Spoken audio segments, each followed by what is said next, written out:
Bon, ok, on est tous d'accord, le web aujourd'hui, c'est essentiellement les GAFAM et leur modèle économique les pousse à précipiter l'avènement de l'apocalypse mondiale. Alors c'est excellent ça, hein, mais maintenant on fait quoi concrètement? Bien, c'est exactement de ça dont j'aimerais bien parler dans cette vidéo.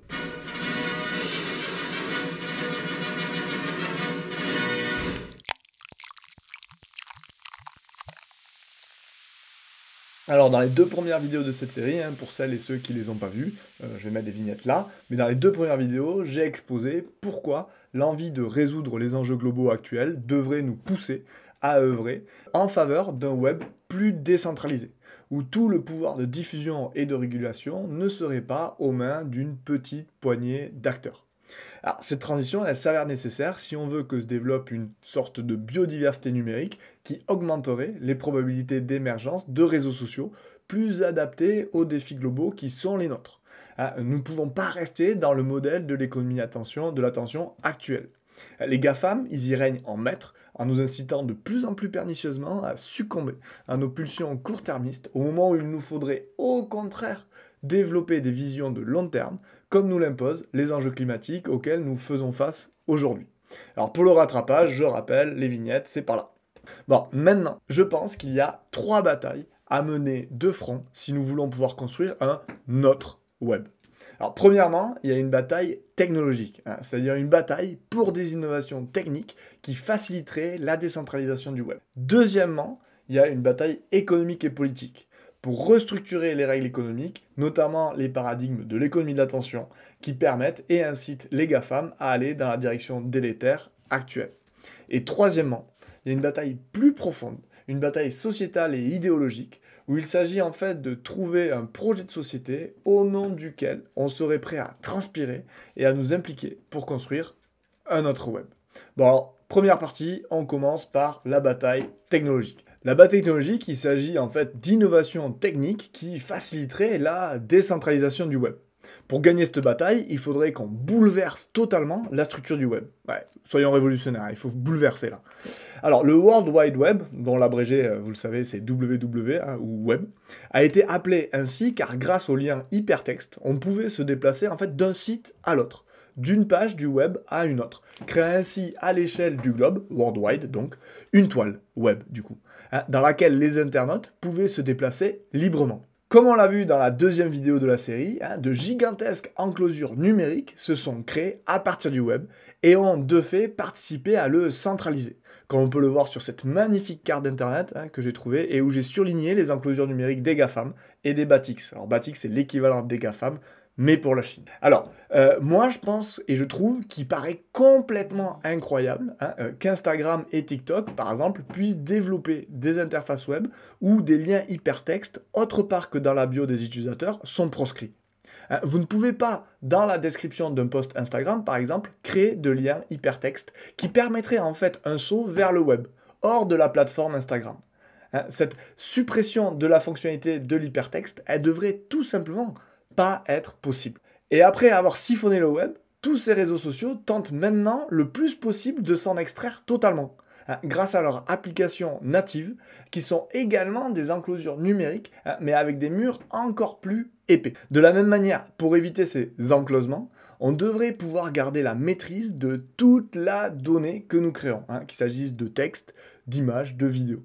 Hein, et ce, quelle que soit la plateforme sur laquelle nous avons choisi de la partager.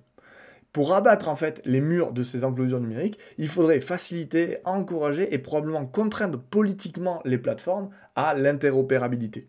De la même manière qu'on a imposé par la loi un chargeur universel pour les smartphones, il faudrait imposer aux grandes plateformes des manières de communiquer tout aussi universelles, hein, afin que ni mon surf ni ma donnée ne puissent jamais être enfermés à l'intérieur d'une enclosure numérique. On s'enferme assez suffisamment nous-mêmes, hein, notamment dans nos propres croyances, pour qu'il soit inutile de laisser et d'autoriser les grandes plateformes à le faire à notre place. Et je trouve ça quand même fascinant de voir à quel point on est aussi rapide à invoquer la liberté sur un sujet X qu'à être totalement aveugle à notre asservissement volontaire sur un sujet Y. Alors vous me direz, ok, hein, mais qu'est-ce que c'est l'interopérabilité concrètement? L'interopérabilité, concrètement, c'est le fait que je veuille avoir accès à toutes mes playlists et peu importe la plateforme d'écoute de musique. Si un jour, par exemple, il me prend l'envie de rompre ma relation décennale avec Spotify, je ne veux pas avoir à trimer pendant des heures pour reconstruire d'une manière plus ou moins fluide mes 10 ans d'organisation consciencieuse de mes mauvais goûts musicaux. Et en fait, c'est cette direction de l'interopérabilité que prend l'initiative Solid, Social Linked Data, de l'inventeur du web, Tim Berners-Lee. D'ailleurs, moi je trouve que c'est quand même fascinant de vivre une époque tellement rapide que l'inventeur d'une technologie aussi révolutionnaire et désormais fondamentale que le web soit toujours vivant et avec suffisamment de dents et de neurones pour se lancer dans un projet qui, selon ses propres mots, a pour ambition de réparer sa propre invention. Solid, c'est vraiment un projet développant de manière collaborative des solutions pour un web décentralisé. Le projet tourne autour de deux principes fondamentaux en fait. Alors, premièrement, des pods, c'est-à-dire des espaces où chaque utilisateur stockerait ses données et dont il aurait la totale maîtrise. L'objectif de Solid, c'est que les pods de données de chacun restent totalement séparés des applications qui les utilisent. Et ensuite, deuxième pilier, un set d'API, c'est-à-dire un éventail d'interfaces qui permettrait aux applications de communiquer avec les pods de données des utilisateurs. Des applications en fait qui appartiendraient à l'écosystème Solid et auxquelles nous donnerions expressément l'autorisation auraient ainsi accès à certaines données de notre pod personnel. Et en fait, grâce à ces deux principes, on passerait d'une architecture centralisée à potentiellement une architecture décentralisée. Alors personnellement, vu que je suis touché par une phobie administrative chronique, non seulement cette technologie m'apparaît comme juste et respectueuse de ma vie privée, mais elle m'apparaît surtout comme une simplification drastique de certains usages. Si, à l'image de la FLAD par exemple, nous nous lancions dans une implémentation de Solid pour les données personnelles telles que l'adresse postale, peut-être que j'arrêterai enfin de paniquer à l'idée de tout le courrier, que j'imagine comme tout courrier dangereux et radioactif, qui doit s'accumuler quelque part entre mes 4 dernières adresses. Et en fait, la question c'est la bataille technologique dont le projet Solid est un bel exemple, elle est primordiale, ça c'est certain. Mais est-ce qu'elle est suffisante? Est-ce qu'elle peut être suffisante comme certains semblent l'espérer? Non. La raison, elle est simple. Les murs de ces enclosures numériques, ils ne sont pas uniquement techniques. Ils sont également économiques, politiques et humains. Pour ouvrir les murs de ces enclosures numériques, on doit se battre en parallèle sur les autres fronts de cette grande guerre. Parce que sinon, les GAFAM et leurs descendants continueront leur conquête là où nous leur aurons laissé le champ libre. Si on délaisse une frontière et qu'on mène la guerre que sur les deux autres, forcément, les GAFAM iront sur les autres territoires. Du coup, si on veut vraiment un autre web, il faut également consacrer de l'énergie à la bataille économique et au combat politique sous ses diverses formes. Il est impossible de réparer les dérives du web sans changer les fondements économiques qui les ont encouragés. De la même manière, on ne peut pas éviter les dérives des réseaux sociaux sans changer les paradigmes de l'économie de l'attention, où la captation de l'attention prime toujours, quel qu'en soit le coût sociétal. Et je pense que c'est faire preuve de naïveté également que de penser que le capitalisme ne récupérera pas Solid, dont on vient de parler, pour servir ses propres intérêts, comme il a récupéré tous les développements technologiques précédents. Lui qui est même parvenu à récupérer l'image du Che pour la foutre sur des t-shirts fabriqués par des enfants en Chine et vendus à des enfants occidentaux en manque d'idéaux révolutionnaires. C'est précisément à cette vigilance qu'appelle le juriste et militant des communs Lionel Morel dans son article que je vous recommande, où il se demande si Tim Berners-Lee, avec la start-up Inrupt, qui porte le projet Solid donc, ne cherche pas à rebooter le web sans en changer le logiciel économique. Et on sait bien aujourd'hui que ce logiciel économique avec lequel le web s'est développé porte une immense responsabilité dans les dérives que Solid souhaite justement combattre. Est-il possible que Solid, porté par la startup Inrupt, combatte efficacement les dérives d'un système dont il embrasse quelque part le logiciel? Je rejoins totalement du coup Lionel Morel lorsqu'il analyse que, je cite, « Cette volonté de chercher à refonder le web en mode start-up me paraît relever d'une conception enchantée du marché et de la concurrence, comme si les puissances économiques qui ont fait naître les plateformes toxiques avec lesquelles nous débattons n'allaient pas être en mesure de trouver le moyen d'altérer une initiative comme Solid, en cas de succès.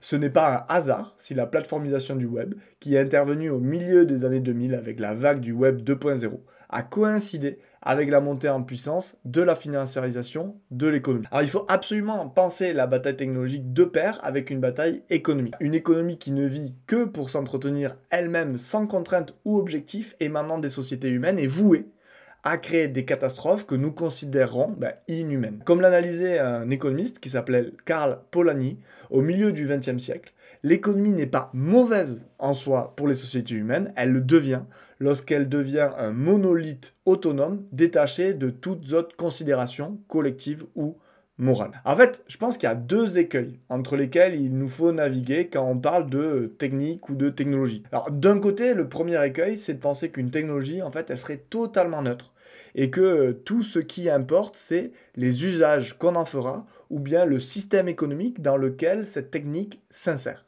La technologie, elle n'est pas neutre. Elle comporte en elle-même certains usages. Par exemple, une technologie de smartphone modulaire, dont les modules seraient pensés pour être facilement remplaçables et réparables, elle embarque en elle-même l'usage de la réparation. En ayant cela à l'esprit, il paraît important de veiller à maximiser les conséquences positives d'une technologie donnée. Et de l'autre côté, il y a le second écueil. Le second écueil, c'est de penser que la technologie, elle comporterait en elle-même toutes ses conséquences, indépendamment du système économique et de la société dans laquelle elle s'insère. La réalité, elle est encore une fois au milieu, ou bien plus précisément dans une sorte de phénomène de coévolution technico-économique, où en fait les développements techniques, ils influent sur les systèmes économiques, qui à leur tour influeront sur les développements techniques qui en émergeront. Par exemple, c'est la technologie du web, dans un système capitaliste qui a engendré l'avènement des GAFAM. Les GAFAM, dans ce même capitalisme, ont permis l'avènement d'une version du capitalisme qu'on appelle capitalisme de surveillance. La question qu'il faudrait se poser aujourd'hui, c'est qu'est-ce que va engendrer la technologie solide immergée dans le capitalisme de surveillance? C'est pas sûr qu'on soit ravi de tous les résultats du mix. Et en fait, quand on comprend ça, on réalise que non seulement le combat politique est important, mais il est plus que jamais, en fait, essentiel. De la même manière qu'on ne se sauvera pas du dérèglement climatique en tentant de convaincre tous les individus de prendre des douches plus courtes, nous ne diversifierons pas le web en tentant de convaincre chacun d'entre nous de créer son propre blog, ou bien de participer à des mouvements webistiquement coopératifs et décentralisés, comme Solide, et tant d'autres. Soumettre l'économie à une volonté collective, ça s'appelle faire de la politique, et un autre web en passera nécessairement par là, d'une manière ou d'une autre. Comment peut-on penser sortir de la brutale économie de l'attention dans laquelle nous sommes si on n'impose pas un cadre politique aux grandes plateformes? Comment espérer un tel changement s'il reste rentable et autorisé d'extraire autant d'informations que possible d'esprits humains préalablement hackés en leur offrant du divertissement aussi irrésistible que gratuit? De la même manière, c'est comme se demander comment construire un web énergétiquement plus sobre et de répondre moi je fais confiance aux individus pour qu'ils choisissent de regarder Netflix un peu moins souvent et en basse résolution pour le même prix d'abonnement. Ouais, je suis pas sûr que ça marche. Ou alors, moi perso, je fais confiance aux grandes plateformes pour qu'elles deviennent plus sobres, au détriment d'une certaine qualité de service, et donc au risque de se faire écraser par les concurrents moins sobres et moins écolos, mais elles seront responsables. Je suis pas sûr. Après, il y a la version cynique aussi, l'argument cynique. Moi, je fais confiance à l'évolution de l'écosystème énergétique pour qu'il devienne avantageux économiquement de faire des offres différenciées en fonction de la consommation des données des usagers. Alors ça marchera, hein. C'est le principe du capitalisme. Mais attendre que ce levier-là s'actionne, c'est un aveu d'échec, parce qu'en fait, il sera trop tard. Bien entendu, toutes ces réponses, elles sont nécessaires, et elles se développeront petit à petit. Mais le levier politique, il semble ici extrêmement pertinent, tout simplement car c'est son rôle. Faire passer le collectif avant les désirs individuels de chacun, même si les désirs individuels de chacun, ils sont légitimes et compréhensibles. Mais c'est ça le but du politique. Et si on ne veut pas être les jouets de systèmes économiques boursicotant avec nos pulsions individuelles, il faut que le politique reprenne le pouvoir sur les enjeux essentiels pour pouvoir le plus possible anticiper. Dans l'univers numérique, en fait, le fait que depuis 2016, les administrations françaises préconisent l'utilisation de logiciels libres dans le cadre du socle interministériel a sûrement beaucoup plus d'impact, par exemple, que toutes les publicités pour Inkscape que les gens comme moi peuvent placer de ci, de là à la moindre occasion. Utiliser Inkscape, c'est génial. On devrait soumettre l'économie du web, et l'économie en général, à nos impératifs sociétaux. Dit autrement, l'économie, elle est là pour faciliter la vie de nos collectifs. Nos collectifs, ils sont pas là pour faciliter la vie de l'économie. Et en fait, si on gagne pas cette bataille, toutes les autres, elles sont vaines. Parce qu'il semble inenvisageable de gagner les guerres du XXIe siècle sans inverser le rapport de force entre l'économie et notre volonté politique. Qu'il s'agisse de la guerre pour un web plus juste, plus sobre et plus décentralisé, ou bien, au hasard, de la guerre pour un climat pas trop déréglé. Et en fait, ça tombe bien parce que ces deux sont intimement liés. Pour résoudre le dérèglement climatique, je suis convaincu qu'il nous faut parvenir à sortir des logiques court-termistes dans lesquelles l'économie de l'attention nous précipite actuellement. Et pour faire bouger ces lignes, davantage d'implication de nous tous sera nécessaire. Et ça tombe bien, c'est précisément la troisième bataille. Alors cette troisième bataille, moi j'ai envie de l'appeler la bataille énergétique. Parce qu'un web diversifié aura besoin de plus de nœuds d'implication, de plus d'énergie en fait de la part de chacun d'entre nous. Parce que qui dit structure technique différente et structure économique différente dit forcément organisation humaine différente. Et qui dit structure plus diversifiée dit également structure moins efficiente. Je veux dire par là qu'un web plus décentralisé aura besoin de davantage de nœuds d'implication. Nous faisons souvent preuve d'un peu de naïveté lorsqu'on parle de relocalisation ou de décentralisation. On oublie que plus de pouvoir nécessite toujours plus de responsabilités, plus d'implication et plus d'investissement en énergie et en temps de la part des agents. Et ici, les agents, c'est nous. On constate la même naïveté dans les différentes alternatives qui visent à sortir du giron des gros acteurs. On voudrait par exemple une agriculture plus durable, basée sur des techniques plus respectueuses du vivant et des écosystèmes. Alors permaculture, l'arboriculture entre autres. Et en fait, on mesure pas assez la difficulté sociale que représente une transition de ce type, qui aura pour conséquence directe d'augmenter en fait le ratio de personnes devant s'impliquer dans l'agriculture pour obtenir 1 kilocalorie de nourriture. C'est d'ailleurs ce que montrait cette intéressante infographie du blog Bon Pote où on pouvait comparer en ordonnée pour chaque type d'agriculture la quantité de denrées alimentaires récoltées par un agriculteur. Et en fait, on y voit bien la très faible quantité de denrées alimentaires récoltées pour chaque agriculteur en permaculture. Alors on est en droit de penser en fait qu'un monde où nous serions tous davantage dans les champs est souhaitable et nécessaire.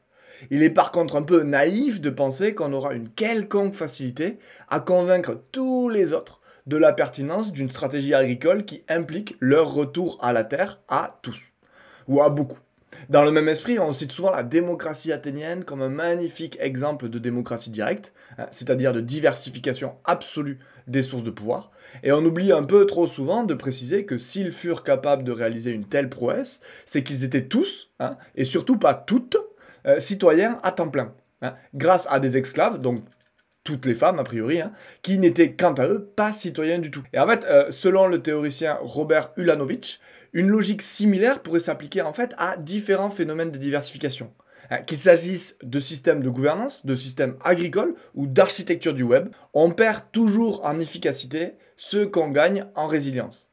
Il faut avoir conscience de ce que coûte un processus de diversification en efficacité pour se donner les moyens de gagner en solidité et en résilience. Du coup, au lieu d'être sur une immense plateforme type Facebook où les 3 milliards d'utilisateurs n'ont qu'à consommer du réseau social, il faudrait en fait, pour avoir un réseau plus décentralisé, accepter d'être en moyenne plus impliqué qu'aujourd'hui. Ça ne signifie pas forcément que chacun de nous devra devenir une réplique de Lisbeth Salander, quoique moi je trouve que ça serait extraordinairement badass un monde avec que des Lisbeth Salander, mais ça c'est que mon avis. Mais il suffirait en fait que nous soyons déjà moins passivement consuméristes dans notre relation aux objets techniques. Comme le souligne par exemple Sébastien Broca dans son introduction du livre Utopie du logiciel libre. Notre implication globalement plus élevée pourrait simplement prendre la forme de 2 clics là où les GAFAM nous en promettent 1.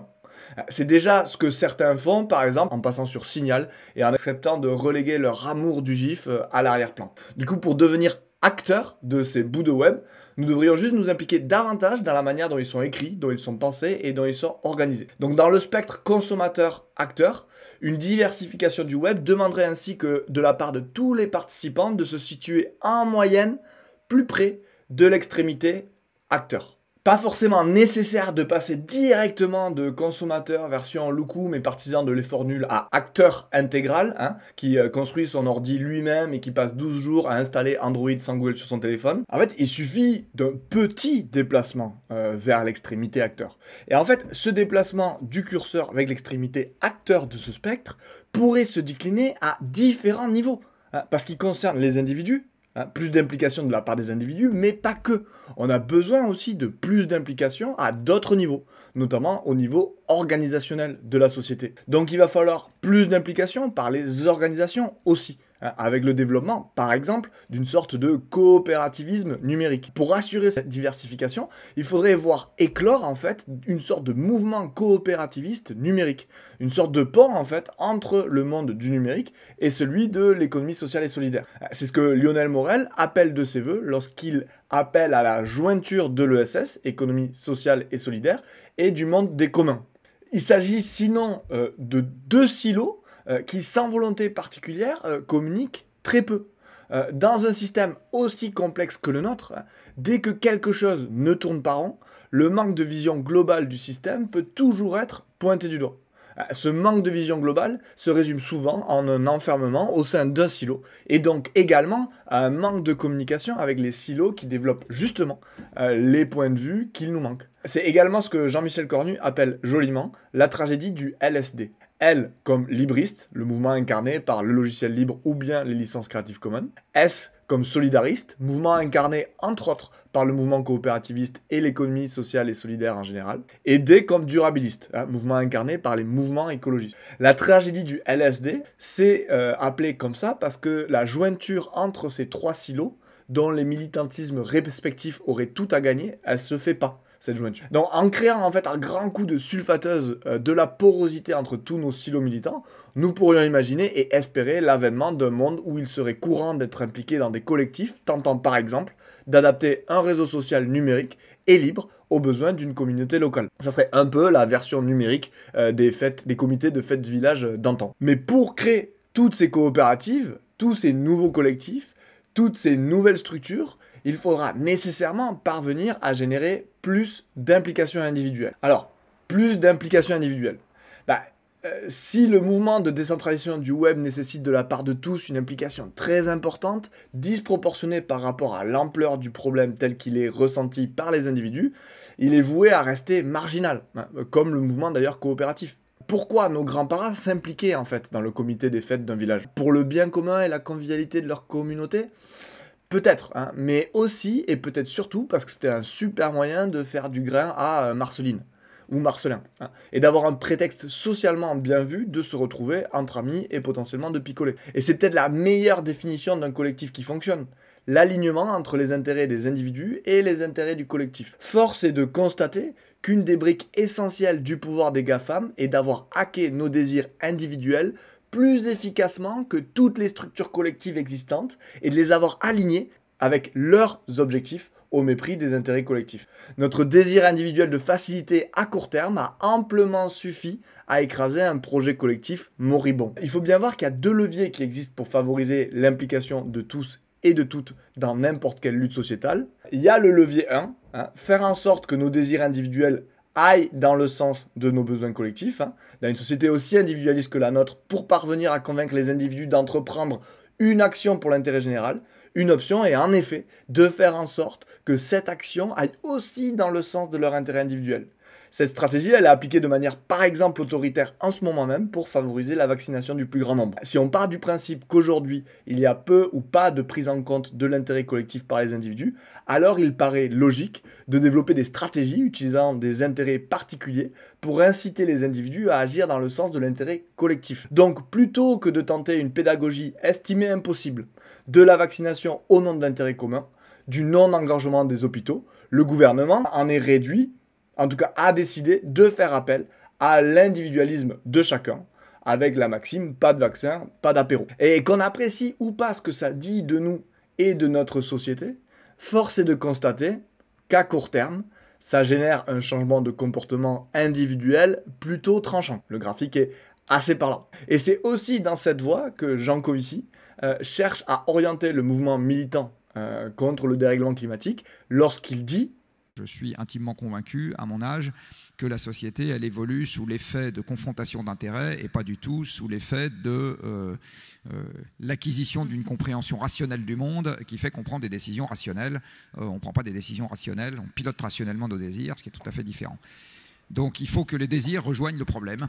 Ce nécessaire alignement dans une société individualiste entre intérêt individuel et intérêt collectif devrait encourager les militants de notre web à inventer et à développer des incentives au changement individuel. Alors, par quoi ça passe? J'en sais rien, moi. Organisation d'événements où il s'agit de se libérer collectivement du joug GAFAMique. Hein. Comme il y a eu des install parties, des Linux install parties, on pourrait créer des free from GAFAM parties. On s'y aiderait à déménager numériquement les uns les autres, hein, à grands coups d'IPA et de Hummus Bio. On y faciliterait la découverte de nouvelles applications, de nouvelles technologies, de nouveaux espaces de discussion, etc., etc. En fait, faire en sorte que les applications du nouveau web parviennent à titiller de manière constructive notre désir individuel d'appartenance à une communauté. Comment expliquer le succès des théories aussi invraisemblables que celles de QAnon si on occulte les fonctions communautaires et sociales de ces mouvements? Le défi d'aujourd'hui, en fait, c'est un peu de créer le 4chan de la transition. Pour celles et ceux qui ne connaissent pas, 4chan, c'est le forum sur lequel est né le mouvement QAnon. Et puis, il y a un deuxième levier. Donc, il y a le premier levier, c'est faire en sorte qu'on aligne les intérêts individuels et les intérêts collectifs.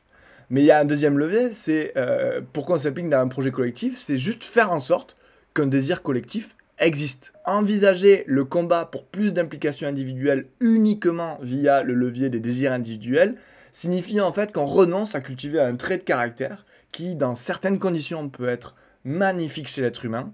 C'est l'altruisme, la compassion, l'effacement de soi devant quelque chose de plus grand que soi.